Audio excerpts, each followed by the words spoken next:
Welcome, welcome. It's good to see you all here. It's time for us to have the final Hollow Knight stream. It's been a journey. It's been a great time. But it's time to say goodbye.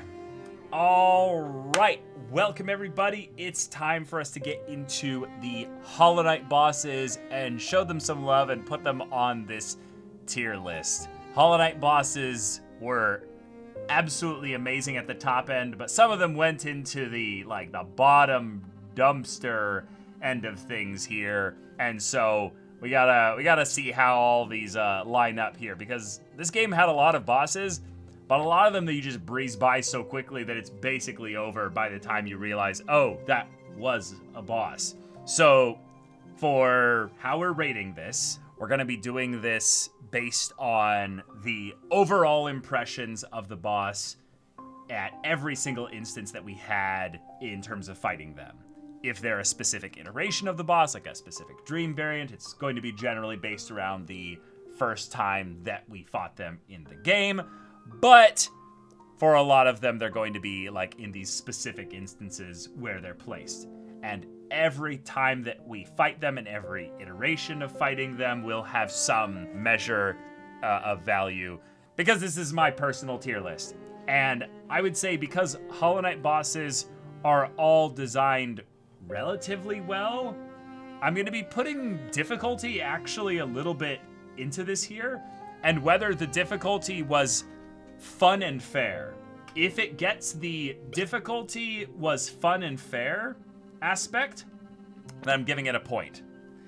If it has a fight that's one that I look forward to replaying, that's also going to get it a point. Probably for a third point, I would say it's probably got to be something to do with the mechanics. Like if the mechanics themselves were interesting, intriguing, or something of that nature, then I'll give them a point. And the way I generally do these is everything is starts at flat at C tier. If it ever has 2 in one direction, like 2 positives and 1 negative, it nets for 1, that's a B tier. If it has like neutrals in 1 and 2 positives, that's then an A tier, because it goes up 2 points. And so in order for it to get into S tier, it needs to have 3 positives across the board. But specifically for the S plus tier, this is where it exceeded my expectations dramatically across the board. It can't just be exceeding my expectations in 1 category or 2 categories. It has to be in all 3 categories. And dumpster doesn't necessarily mean that I think the boss is objectively horrible, but I would say it's one that I never really have any enjoyment playing now, especially. Because I feel like some of the bosses that are going to go into dumpster tier, I might have enjoyed them a little bit in the beginning, but given that, you know, there are pantheons and ways to replay these bosses, those are going to come into effect for bosses where it's the... What? This is basically the Humega Lul tier. Sound good? All right, so first boss here. Yeah, this is the non-dream version, exactly. Non-dream version has fun but fair difficulty, so it's definitely at least a B-tier boss in that regard. I would say in terms of replayability, it's neutral. Probably one of the most meh bosses in terms of replayability. In terms of mechanics, it has the little spamming orange shit, but I really don't like the little randomly popping out ads that come around. Yeah, I would say that the mechanics push it into a negative. So while the difficulty is fun and fair, the mechanics are neutral. Or sorry, the replayability is neutral. The mechanics, I think, push it back down to a C tier. I think this is a mid to high C tier boss. Probably high C tier. This is the Crawling Moloch? Brooding Moloch. Ah, that's right. Thank you. This boss had probably one of the funniest introductions in a very specific part of the game, and just drops down and smashes Titso, which is which immediately, like, bumps it up in just my own mind, specifically. Replayability, neutral. I would say that the difficulty is fun and fair, so it definitely gets a point there. It actually uses the orange, like, ranged shit in a really cool way, although it is a very easy boss in general. So I could potentially put the difficulty into neutral. And then in terms of the mechanics are definitely neutral as well. So I would say that this is either a high C tier or a low B tier. I feel like if I met this boss earlier, I think it would be even higher, potentially. So I'm going to put this one into a B tier. But yeah, I think that's where I'd put them. The Nail Masters. So this is the fight specifically where you get to fight the two of them. I'm guessing, because it doesn't look like we necessarily have them. Oh, no, we do. Well, we do have at least Bob Ross here. Okay, so yeah, Oro and Mato. Oro and Mato have very fun and fair difficulty. I would say that's an immediate positive. Replayability is good. That's another positive. I would say that, the mechanics that they introduce, the thing that's probably the coolest part about them is it really makes you respect not just spacing, but keeping track of which is which. And then also making sure that you don't accidentally get stuck in between the two of them because they just go off. But yeah, the way they set up the nail arts to be ending up being used with Sly later is very cool. And yeah, you use the nail arts to remind you as to which is which. I would say that this is, at the very least, an A tier. Yeah, replayability actually might be neutral. So at least a potentially low S in my opinion. I feel like there's an argument for that. Yeah, let me go back. So difficulty is fun but fair, absolutely. Replayability is kind of neutral. Yeah, I would say they're a high A tier. I think they're a high A tier. I don't think they're S. All right, Crystal Guardian. I have nothing positive or negative to say about the difficulty. It's just a basic neutral in the difficulty. I would say it's a positive actually in the mechanics, weirdly enough. I think the mechanics are actually like relatively strong. The idea that there's a tracking bit for where its laser is going to be and you can orient that properly. It's one of the easiest bosses in the game for sure, yes. But the idea that that kind of laser tracking thing is just there. This dude robbed you of your Geo once, right? Yeah, I feel like this is not a garbage boss. This is a decent boss. But yeah, in terms of replayability, it's kind of a negative, I would say. It's probably a C tier, mid C tier boss, maybe high C tier. Yeah. Dung Defender! Batuna! Okay, I will say, White Guardian is going to be like one of my favorite bosses in the game. But one of the things that's rough about this boss is that when he does his dive thing into the ground, it's a bit random as to how many times he's going to do it. Sometimes he does it 3 times, sometimes he does it 2 times. It's a bit odd. I would say that on almost every front, though, I am so excited to see this boss. So it's a positive for replayability, positive for mechanics, and yeah, absolutely fun but fair. This is absolutely an S tier boss. This is absolutely fun. And I will tell you, I'm usually not a fan of bosses that leave the arena.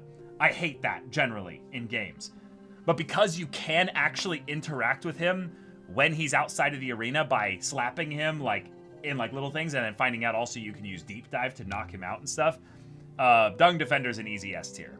Yeah, there's a lot of other things that aren't on this tier list and how I'm rating them that would push this boss into like one of my personal favorites, but in the limitations that I've given here, it's just, yeah, S tier. Not necessarily super high S tier, but definitely goes up there. Elder Hugh. No. All right, next. Oh, hold on. What is this boss? Stronger Guardian? Yeah. Not really much more to say. It's a reskin. It's slightly stronger. It has a different color. Failed Champion. Oh, this is the Dream version. Oh, okay. Dream version is very neutral in terms of replayability. I definitely like the mechanics. Like, I think the mechanics are really strong. I definitely tend to not like bosses that have the break the shell so that you can hit them in their specific moment and stuff. This boss grew on me the longer I played.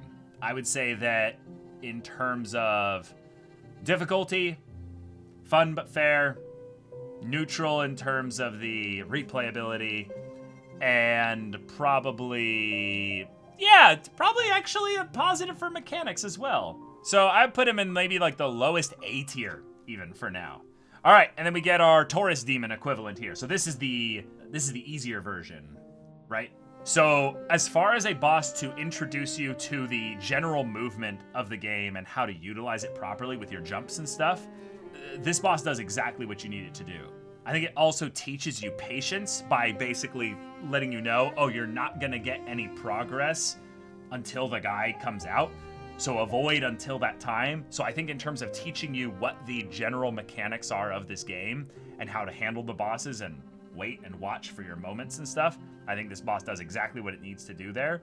As far as like the replay kind of desire, the mechanics, and the difficulty, I think in every aspect there, it's the most like specific kind of like, it's slightly above positive in everything, so I don't know how this one kind of feels like it breaks my tier list a little bit, because I don't want to give it whole positives in all three, but it kind of lightly gets positives in all three. I would say that is the bottom of A tier. Like the bottom of A tier. It's just that you don't have as many ways to engage with him as you do when you face the Dream version, so your gameplay is much more rigid and stale, so maybe we'll put him at the top of B tier then. I think what we'll do is we'll basically say you have to crest fully into all of the positives in order to actually get beyond into the next tier. So we'll give him a high B tier for now. All right, Flukmarm.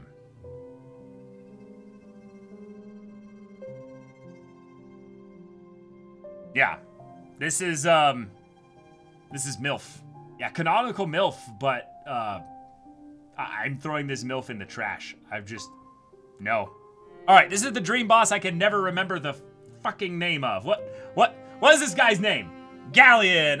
Galleon. Galleon is probably one of the most like, kind of difficulty kind of thing. It's just, I like the idea that he adds more things into the fight as you go through with him there, but he's basically just a clock that you just have to go through the time with, and it's very easy to just alternate your directions going left and right to avoid the spinny stuff. Mechanics doesn't really bring anything specific that's really, I would say, creative. I don't think he's got any negatives. I think this is another C tier boss, maybe above Broken Vessel. Yeah. I feel like this is an example of one of those dream bosses that's just so close to being interesting if the actual guy did something. If the actual dreamer did something themselves and had some like mechanic that they did in the middle of the stuff when maybe they got more panicked as the fight was coming to an end, like in the last 25% or 33% of the health, they do some kind of special type of attack with their own like body or hands or something like that. That could be pretty cool. Okay, this boss, I actually have some weird thoughts to say about this boss. God Tamer. I have to know, was God Tamer made specifically for the DLC? This is a DLC boss? No, just Coliseum 3, that's it? Okay, cool. So, God Tamer is weird.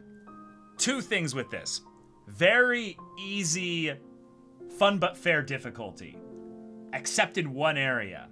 When the fight starts, the Tamer jumps off and tries to attack you. Like in the middle of like we're animation locked and we're, doing this thing here. And it's just like, you can move, right? But you can't attack.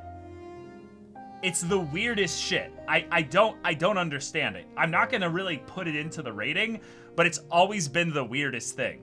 Also, the idea of the mechanic being that you attack the creature, and then once the creature is down, the fight's over. I like that mechanic. Replayability, though, I actually see this fight as a negative in replayability. There's an aspect of the boss in that when you have the boss fire the projectiles, if you're not already above it, you're doing it wrong. So you kind of need to play this boss as if you're 2 seconds or a second ahead of what its own actions are doing.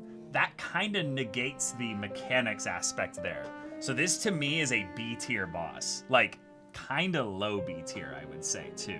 But if you're getting what I'm saying, I basically think that there are some bosses in this game that you react based on the moves that they do, and once their move is finished, then you engage. This boss, you want to engage and take the initiative, which I think is fine, but I think the reason why is not because it's a choice that benefits you, it's also because if you don't do that, you're just kind of, yeah, you're just kind of screwed, yeah. Gorb! Okay,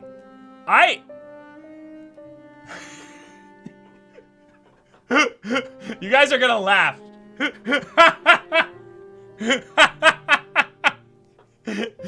I literally was like, I'm gonna no meme explain to them why Gorb is an amazing boss. Okay, it is kind of a meme. It is kind of a meme. Gorb's difficulty is fun but fair. Specifically in the area of the sound design and the visual animation of the attacks. Gorb's little blades that come out were so good, they put them into the Radiance fight as a mechanic. Understand this. This is something that I want to get with here. I think Gorb has one of the best mechanics in the game in terms of dodging shit, that they were like, oh, Team Cherry were like, that's such a good mechanic, let's just put that as a Radiance mechanic. It's not just good as like a get good and dodge, right? It's so satisfying to make those micro movements and know exactly that you're safe. Now, here's the thing here. Gorb, as like a replayability fight, no, it's neutral. It's not an S tier. I'm mostly joking here. But the mechanic itself is simple and works perfectly for what it is, right?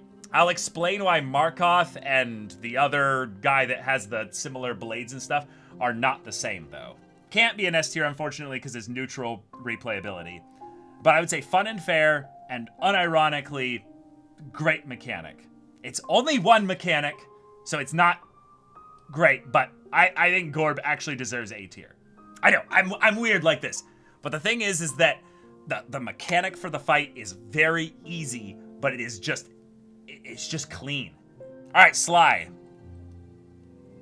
Sly is an S tier boss. Fun but fair. The fight got absolutely better and better for me over the course of time. I understood exactly what I needed to do, and I just needed to perform.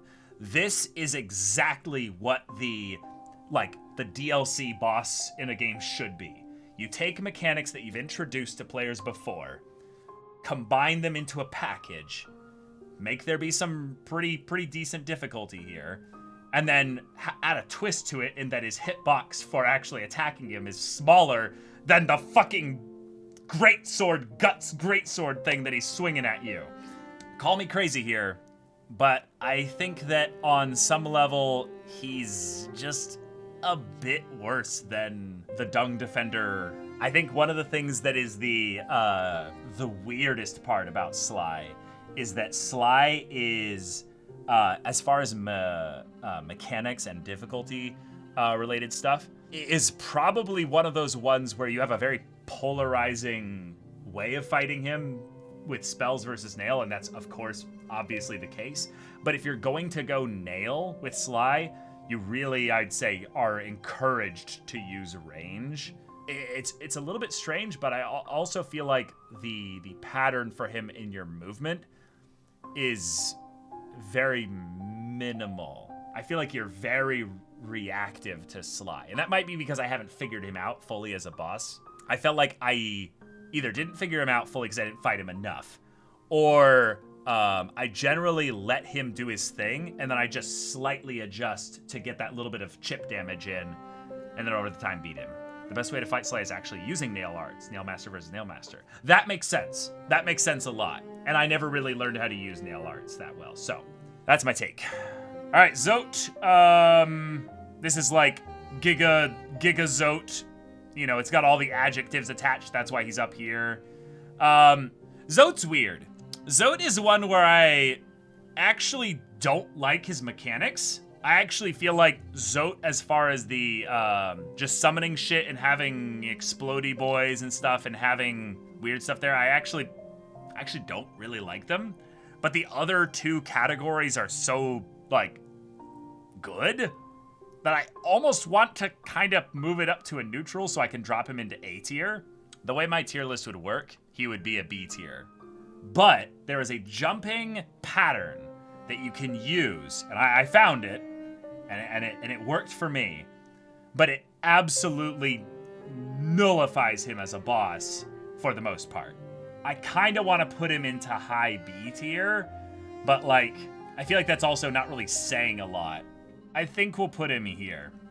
All right, Gru's Mother, probably the best dumpster boss in the game. Fun but fair. Yeah, first boss in the game. Pretty much everything. It's just the Windows icon thing bouncing around the screen here. This isn't even a boss. This is just an enemy that's bumping around and stuff. No, I don't even think it's just okay. I don't think this should have been technically a boss. It's just an enemy with a decent amount of HP. The Hive Knight, or Hive Guardian, or whatever it's called. This is a boss that I'm neutral on replaying. Definitely a positive in fun but fair difficulty, or fun and fair difficulty.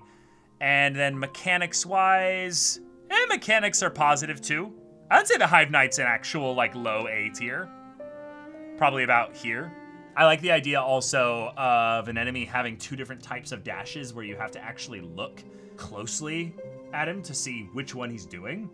And there's also a sound cue, but I can imagine in a Radiance version of this fight, you could decently die here from this one due to the mechanics every once in a while tripping you up. It also does have the Gorb style, you know, AoE arrow kind of thing, which I like. I almost can immediately, maybe this is the way my brain works, but when I see those arrow things pop up in all the directions, I can immediately parse in my head where I need to be. Left is higher than right, yes. Yes, the closer you are to the left, the higher you are in the tier, yeah. Hey! Oh, whoa, hold on. Hold on, here we go. Okay, get down! Shaw!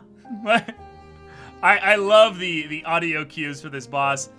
I feel like Hornet is one of those bosses that I wish the sound cues matched up with the mechanics, but it's fine. The first true introductory boss. Yeah, this feels like the first real main boss here.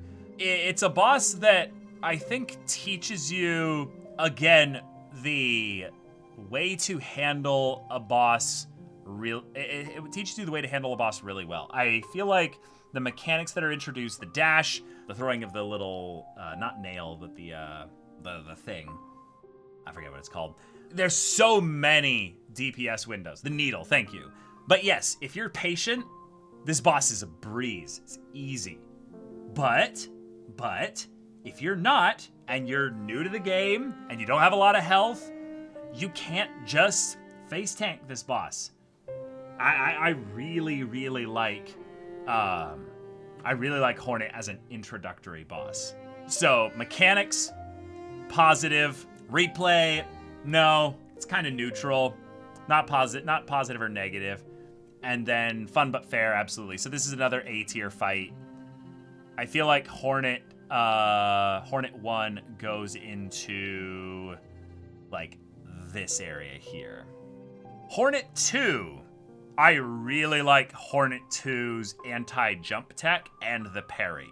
I love the way this game brings in the parry mechanic, because it literally stops me from doing what I do. Just spam, spam, spam, spam, spam, hit.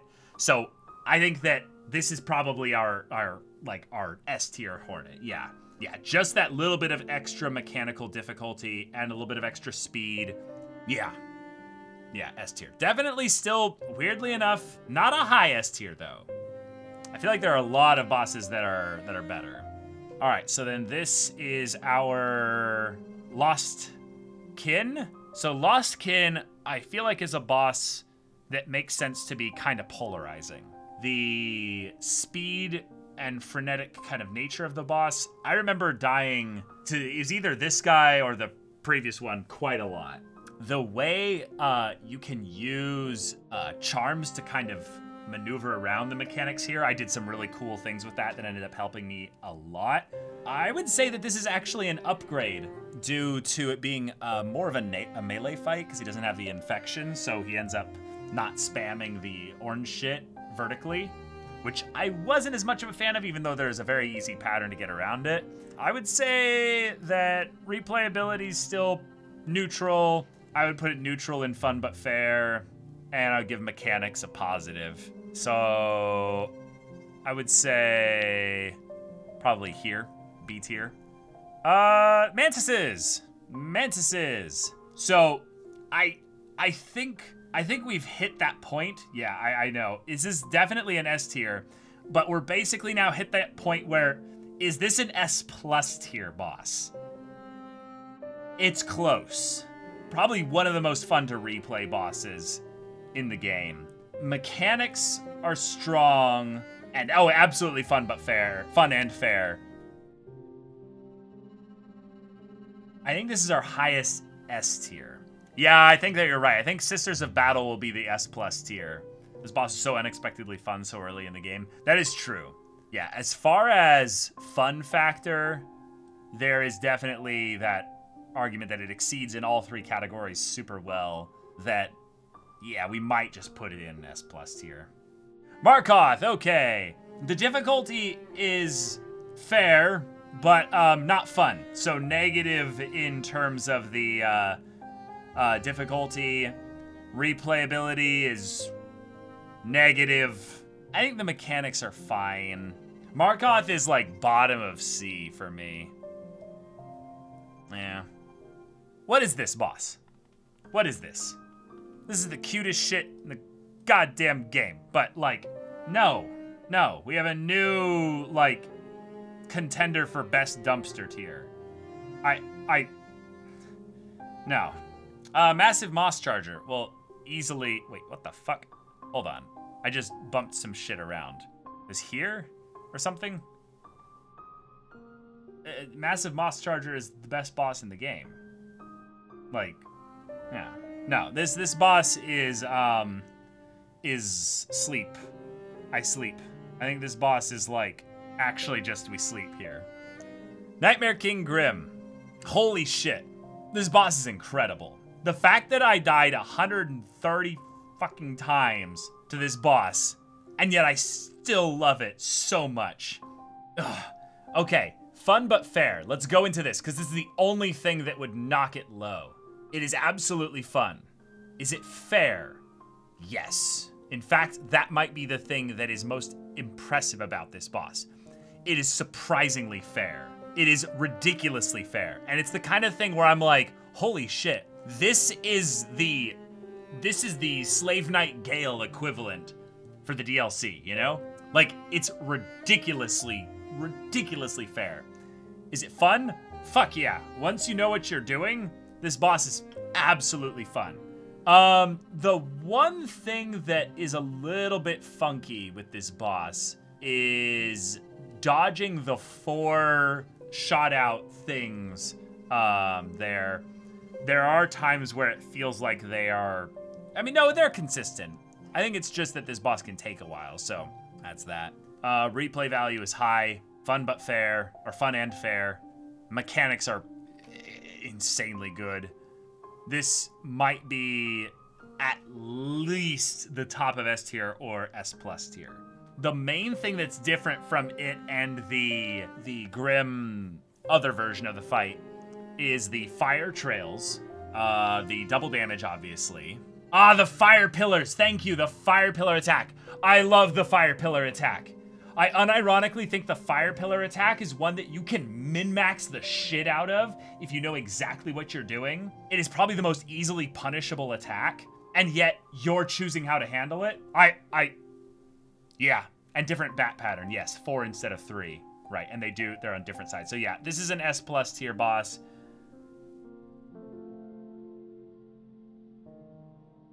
All right, moving on. Let's do Nosk here. I think Nosk's mechanics are bad. What, chat? There's no other boss before Nosk. I was just moving some things around, you know? It's just, yeah. Nosk, I think, actually has bad mechanics. Neutral replay value. Yeah, fun and fair. This is a C tier boss. I actually think it's better than all of these, though. Yeah. No. Well, eh. Yeah. Oh, the oblobes. This is the highest dumpster tier. Lower dumpster? Sure. There's negative fun here. Let's put them here.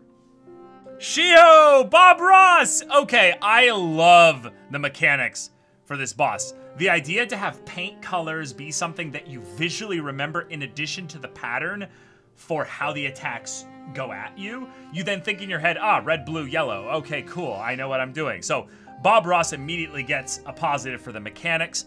I think that this boss is actually good for replay value, though. The actual experience of going like, it's time for blue. Okay, I'm gonna do this. Now I'm gonna do this for yellow. Okay, cool. There's very clear telegraphed like ways to handle it. So going back into it, it gets better over time. Yeah. Also, this boss does the things attacking you from out of the map, from the ceiling. It does it way better than Nosk does as well. Yeah, fantastic boss for there. Fun and fair. Yeah, this is an S tier boss. Pure Vessel. So, Pure Vessel is definitely an S tier. Now, the question is, where in the S tier? In terms of mechanics, solid. I think that Pure Vessel might be one of the best for the replay, weirdly enough. I think that Pure Vessel is one that I feel like I could be constantly min-maxing. So it definitely procs into that S+ tier category specifically for replay value.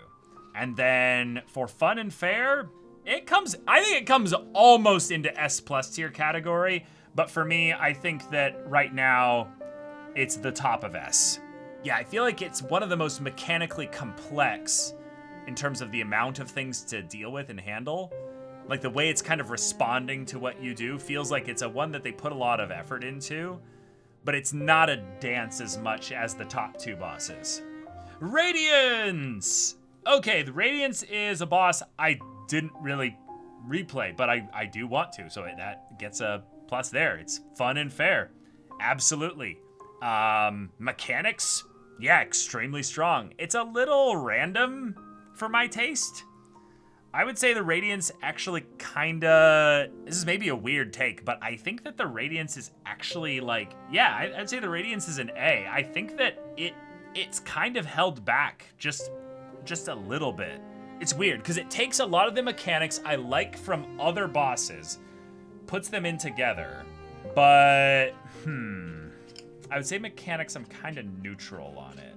Fun and fair, definitely replayable, very replayable. I would love to see what the absolute Radiance fight is, yeah, but I feel like it goes right about here. I like the way the boss encourages you to use every single move you have, but in that respect, it feels more like something you would be encountering in the middle of the White Palace or the Path of Pain, and suddenly you have to fight an active dodging phase of this here with a bunch of more environmental problems than the boss itself. This is like one of those bosses where it has itself no hitbox because it's, a dream, fight thing. That's because it in of itself isn't really the boss. It's more the environment. Yeah, that's probably my spicy take. All right, here's my not so spicy take. Yeah. Like, I unironically think this is the best boss in the game. I can't believe that they kept this boss from me until the 5th Pantheon. Yeah, this is an easier decision than No Eyes. Absolutely. Like, this is perfect. The boss is one that, while you can only, fight them in the practice thing or in Pantheon 5, I feel so happy every time I'm fighting this boss. Like, this boss makes me smile. Like, my heart is just overjoyed fighting against this boss. Again, yeah, I've been trying to manifest this into existence since I fought the Mantis Lords. Since the very beginning. I was like, why aren't you sending all 3 of them? This is bullshit. Like, the fact that a boss is specifically one that you want it to be more difficult and more challenging because the rhythm is so good and it feels so good. Yeah, that's a boss right there. That's a fucking boss. Soul Master is very slow. This boss had one of the most fun but fair experiences for me, and given that it is this massive hitbox that you can hit from many different angles, many different ways to approach this, I think this one literally creeps into the S+ tier just for the fun and fair aspects there. Replayability, strong.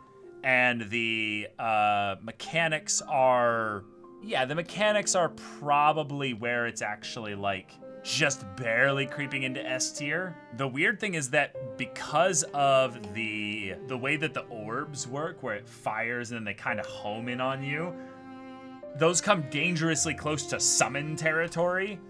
But I would say that this boss creeps into the highest echelons of A tier, potentially bottom of S tier. The fake out death is great too. Yeah. I feel like it's bottom S tier. Yeah. I look back on this boss so fondly. And now for the Tyrant, you guys are gonna call me crazy here, but I think Soul Tyrant is really high up here. I love these 2 bosses. I actually love them. Is this my spicy take? Y'all are like, no, crazy, you're B+. No, I think it's better than Master. The speed's fine. If anything, the replay value goes into the S+ tier for me, but it's the mechanics that are still slightly held back because of the orbs. So I think it's here. Yeah. Oh, dang it. Maybe it is an S+ tier boss. Wait, here's a way I can make the S+ tier actually make sense here. Once they've hit S tier, would I be excited to do them in Radiant? I can't add presentation as a factor because I love the presentation of pretty much every single boss in this game, so it doesn't really say much to me. I love the presentation of Flukmarm. I love the presentation of No Eyes. I can't use that, unfortunately. But I feel like almost all the bosses in S+ tier, I'd be happy to grind out Radiance on them. And I love all the other things about them. A couple of these bosses here, I would be cool with doing Radiance with them, but I wouldn't be thrilled, if that makes sense. But I don't think that's why I put these in S+ tier. They have that je ne sais quoi, the extra thing. So maybe here is fine. Yeah, I think there is fine. The Collector. The Collector grew on me. It's weird. I don't like the Collector for a lot of reasons, but that's primarily just because of the fact that he jumps out of the map all the time, so he's just kind of a chore. Mechanics are neutral. Replayability is neutral. He's fun and fair. Once you could one-hit the ads, I think you liked it more. Yes, I think that's right. Yeah, I might have a little bit of my memory tarnished from where it was in the beginning. So I'm gonna put this boss at kind of the bottom of B tier. Maybe actually just right here. Yeah. No, you know what? No. Collector's here. I think it's actually got a negative in replay value. So that drops the fun but fair aspect down a little bit. Why is this a boss? Wait, hold on. Why is this a boss? Soul Warrior? This is not a boss. Because it's in the Pantheon. Yeah, I guess so. It's a little goober. It has a name, Soul Warrior. Ah, that's so badass. Put him alongside Ichigo, and he's a Soul Warrior of Soul Society. Wait. No. It's not called Soul Society anymore. We can't use that name. He's better than a lot of these C tier bosses, though. So I actually think we need to take him a little bit seriously, though. Okay. Replayability, neutral. Mechanics, neutral. Absolutely fair boss. Fun, I would put him, like, right here. The Hollow Knight. Can we just give this boss, like, a special tier for lore? This is the sadness and, like, pain and... story boss, yeah. You know what? Yeah. We're gonna call this boss the story tier. The idea that they took you, not you, but kind of your big brother, you know, and put this chilling, sad, kind of nightmarish vision of the future or alternate timeline of what could have been if you were picked. Why was he picked? No way to know. No way to know. King's gone. Could have been any number of reasons. But yes, it's the Gwyn factor. The super story section, or triple S if you will. Yeah, there you go. Wouldn't Radiance also be in that tier? No. I have no emotional connection to the Radiance. Would I cry for the Radiance? Would my heart skip a beat in pain for the Radiance? Does the Radiance try to stab itself over and over and over again? No. No. No, I'm sorry, no. This is the suffering tier. There we go. That's actually what we're doing, yeah. This is the suffering tier. There we go. Trader Lord. You guys are gonna call me maybe a little crazy here, but I said something in stream recently, the previous stream, lore stream, that that this boss is a bitch. And a lot of people got upset and left the stream. I said that this boss is easy. And literally, like, people got upset and were like, no, I'm out of here. You are like they dipped. The viewership like dropped like a shit ton percentage there. And I was like, I don't get it. It's easy. It literally has like 2 moves, and then it's and then the, you know, frisbees. And you all know I am an ultimate frisbee king. Like, that's my shit. So like, that's not even a mechanic for me. And then the ability is there as a tutorial to teach you how to use the most broken ability in the game, the dash. Well, maybe not the most broken ability. Sorry, one of the most broken abilities in the game that it kind of changed the way I played the game in general as well. And it's designed to be beaten by basically just using that move. This is a tutorial boss that is in the mid-game. I think that mechanics-wise are neutral. It is fun but fair, and it is not anything positive or negative, say, replayability. Yeah. Like, yeah. This is a boss that I'm happy to fight. Like, happy. Absolutely happy. There's not enough difference in my mind to put him that far below Nightmare King Grim. No, I'll be objective here. I'll try to. Okay. I do not like this boss. I do not. Now that I know a little bit more of how to play around with it by absorbing soul with the Dream Nail, that is cool. I would say it's at the very least a C tier. It could go lower. Replayability is neutral. Mechanics are negative. Yeah, it's a dumpster. So we have them when they're harassing Zote, and then we have them later in the Pantheons. But this is also not a boss. This is literally just not a boss. They can beat Zote S tier. I think they're actually a decent dumpster tier, but they're still, I don't know, here. Hey, Watcher Knights! Is that what they're called? This is an interesting fight. I don't know how to rate this boss. Mechanics-wise, it's kind of neutral. The idea of bringing in more versions of the fight just to extend it out, sure. But because there's only ever 2 of them, it's kind of static the whole way through. Yeah, it's too repetitive. So I would say mechanics are actually kind of a negative. It's totally fun and fair for the most part. Replay value is kind of there, a little bit. I feel like there's some fun things you can do with spells in this fight that I didn't really get to figure this out, but yeah. Nail upgrade decides difficulty. I understand why you're saying that, but I would say nail upgrade decides fun. It's not difficulty, it's just fun. If you have a very weak nail in this fight, or just generally low DPS, this is just a slog. I feel like the pacing is all off in this fight. And I'm not here to try and like flex and be like, I beat these guys first try or anything. Like that has nothing to do with this. I feel like this is just they needed more shit to do. I would put them honestly at like a low B tier. Yeah.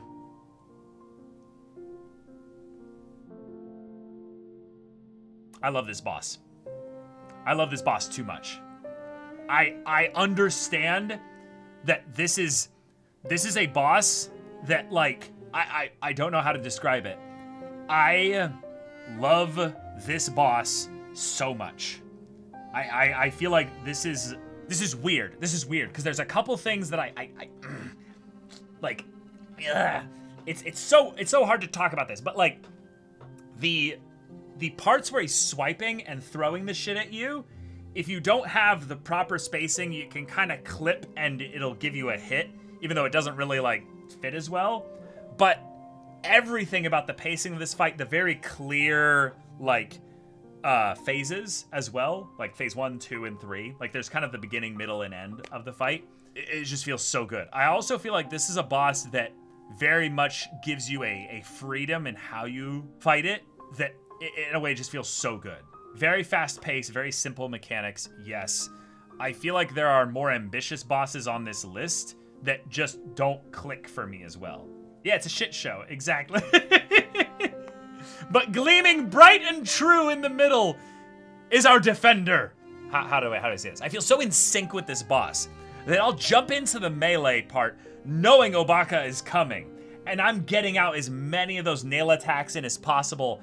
And instantly, when he starts to do his movement before yelling Obaka, I'm already beginning to teleport out, getting the iframes, it slams, and then I'm rushing back in to do more attacks there. Anyway, enough gushing about that boss. This is Winged Nosk. This is better than OG Nosk. I 100% think this is better than OG Nosk. But not much better.